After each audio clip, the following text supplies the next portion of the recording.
Welcome to my channel Mathtrix. হ্যাঁ, এক্সামের আর 2টো দিন বাকি এবং তুমি সঠিক চ্যানেলেই কিন্তু ক্লিক করেছো। অতএব এখান থেকে আর স্কিপ করা যাবে না। কেন বলছি? কারণ এখন যদি তুমি স্কিপ করে যাও তাহলে তোমার হাত থেকে 10টা নম্বরও কিন্তু স্কিপ করে যাবে। অর্থাৎ আমি আজকে কথা বলছি তোমাদের সেই রচনার, যে রচনাটা তোমার পরীক্ষাতে কিন্তু এসে গেছে। অর্থাৎ আমি তোমাদেরকে আর আজ মাত্র 4টে রচনা কথা বলবো, যে 4টে রচনা তুমি মুখস্থ করতে পারলে বাকি রচনা দেখার কোনো দরকার একদমই নেই। অর্থাৎ এই 4টে রচনা কি? আমরা জানি প্রত্যেকবারই রচনা আসে একটা পাঠ থেকে, সেটা হচ্ছে বিজ্ঞান। বিজ্ঞান থেকে একটা রচনা কিন্তু এসেই থাকে, আর সেই বিজ্ঞান থেকে মাত্র 4টে রচনা বলবো, যে 4টে রচনা মুখস্থ করতে পারলে বাকি রচনাগুলো দেখার একদমই দরকার নেই, কারণ এই 4টের মধ্যে তুমি একটা কমন পাবেই পাবেই পাবে। তো আমরা আর কথা না বাড়িয়ে এবং তুমি ভিডিওটিকে স্কিপ না করে এই 4টে রচনার কথা তুমি শুনে নাও। কি কি তাহলে দেখা যাক। প্রথম রচনার কথা বলবো আমি বিজ্ঞানের জয়যাত্রা। অর্থাৎ এই রচনাটা করতে পারলে জয়যাত্রা অর্থাৎ শুরু থেকে নিয়ে বিজ্ঞান এতদিন পর্যন্ত কতটা কি কাজ করতে পারলো, আমাদের জন্য কতটা সুফল আনতে পারলো, কতটা কুফল দিতে পারলো, সেই সমস্ত এই বিজ্ঞানের জয়যাত্রার মধ্যে পড়ে যাবে। অর্থাৎ প্রথম রচনা হচ্ছে বিজ্ঞানের জয়যাত্রা। 2 নম্বর বিজ্ঞানের ভালো মন্দ, অর্থাৎ বিজ্ঞান আশীর্বাদ নাকি অভিশাপ। এই রচনা কিন্তু খুবই গুরুত্বপূর্ণ, অর্থাৎ বিজ্ঞান থেকে এই দুটো রচনা খুব গুরুত্বপূর্ণ। 3 নম্বর যেটা বলবো সেটা হচ্ছে বিজ্ঞান বনাম কুসংস্কার। মানুষ বর্তমানে এখনও কিন্তু কুসংস্কার থেকে দূরে থাকতে পারেনি।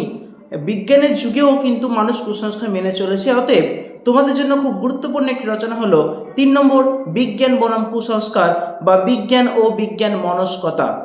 3টে হয়ে গেল। 4 নম্বর যেটা বলছে সেটা হচ্ছে মাতৃভাষায় বিজ্ঞান চর্চা।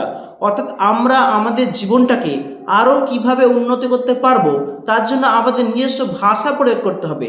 যদি আমরা আমাদের ভাষাতে রচনাগুলো অর্থাৎ জিনিসগুলো না বুঝতে পারি, অন্য ভাষাতেও কিন্তু ঠিকমতো বুঝতে পারবো না। সো মাতৃভাষায় বিজ্ঞান চর্চা কিন্তু খুব গুরুত্বপূর্ণ। অর্থাৎ বিজ্ঞান থেকে 4টে রচনা করতে বললাম। কি কি? বিজ্ঞানের জয়যাত্রা, বিজ্ঞানের ভালো মন্দ, বিজ্ঞান বনাম কুসংস্কার এবং 4 নম্বর মাতৃভাষায় বিজ্ঞান চর্চা। এবং যারা একটু এর থেকে ভালো ছাত্রছাত্রী, যারা নিজেকে একদম প্রস্তুতি মুখে এনে দাঁড় করিয়েছ, তাদের জন্য আমি আর কয়েকটি রচনা কিন্তু সাজেস্ট করব। অর্থাৎ তারা যদি পারে অবশ্যই সেটা কিন্তু দেখে যেতে পারবে। অর্থাৎ সবার কিন্তু বিজ্ঞান থেকে হয়তো রচনা লিখতে খুব একটা ভালো নাও লাগতে পারে, খুব একটা তার জন্য ফ্রুটফুল নাও হতে পারে। সেজন্য আমি আর কয়েকটি রচনা তোমাদের বলে দিচ্ছি। দেখো, পরিবেশ ও ছাত্র সমাজ।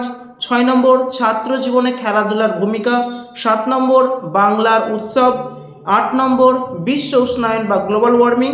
9 নম্বর তোমার প্রিয় কবি, বা এর থেকে এটাও করে রাখতে পারো একটি নদীর আত্মকথা। এই যে আমি কয়েকটা রচনার কথা বললাম, বিজ্ঞান থেকে 4টে বললাম, যারা খুব একটা পড়াশোনা করোনি কিন্তু এই মুহূর্তে এসে কি করব ভাবছো, তাদের জন্য বলবো বিজ্ঞানের 4টে রচনা করে যেতে, যে 4টে আমি তোমাদের বলে দিলাম। বাকি যারা একটু ভালো পড়াশোনা করেছো তাদেরকে বাকি এই 6টা রচনার জন্য আমি সাজেস্ট করব, যেটা তোমাদের বলে দিলাম। আমি আরেকবার রিপিট করে দিচ্ছি।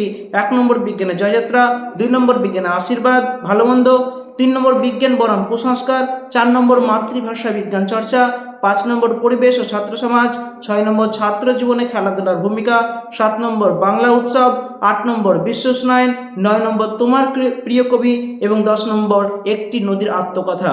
অতএব তোমার পরীক্ষার সময় আর মাত্র হাতে 2টা দিন। এই 2টা দিনের মধ্যে এই 4টে রচনা বিজ্ঞান থেকে করে যাও। আমি আশা করি এই 4টের মধ্যে একটা তুমি পাবেই এবং শিওর তুমি পাবেই। সো আর কথা আমি পারবো না। আজ তোমাদের সামনে যেহেতু পরীক্ষা, আর সময় নষ্ট নিব না, সময় নষ্ট করবো না, এই 4টে রচনা তোমরা দেখে যাও। অতএব আজকের ভিডিও আমি এখানে শেষ করলাম। অবশ্যই আমাদের চ্যানেলকে লাইক এবং সাবস্ক্রাইব করে দাও।